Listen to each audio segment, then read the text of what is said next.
स्वामी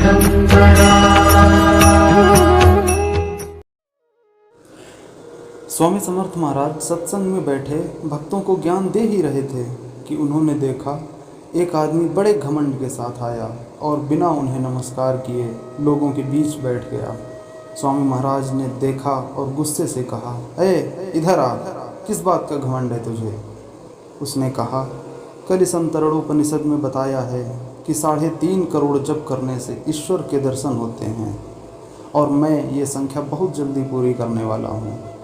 जैसे ही सुना, स्वामी ने जोर का ठहाका लगाते हुए कहा, अरे नादान, क्या तुझे इतना भी नहीं पता कि ईश्वर को किसी भी बंधन में बांधा नहीं जा सकता, चाहे वो बंधन मंत्र जप का ही क्यों न हो।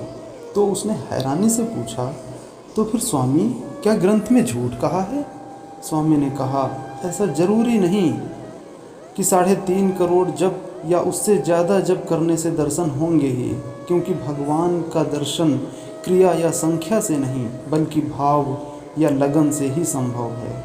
अगर तेरा भाव, प्रेम और लगन दृढ़ हो तो इससे कम जप से भी दर्शन हो सकते हैं।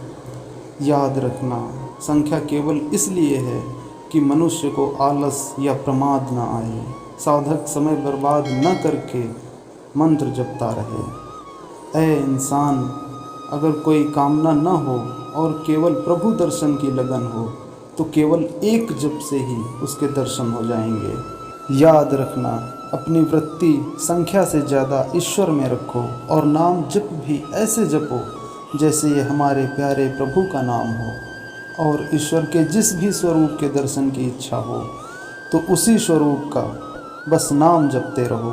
नाम से कल्याण और उद्धार होगा। याद रखना, नाम जप करते समय मन जरूर हस्तक्षेप करता है, तभी मन को नियंत्रित करने के लिए संख्या बताई जाती है। जाओ और बिना किसी इच्छा के नाम जपो और उस ईश्वर को अपना बना लो।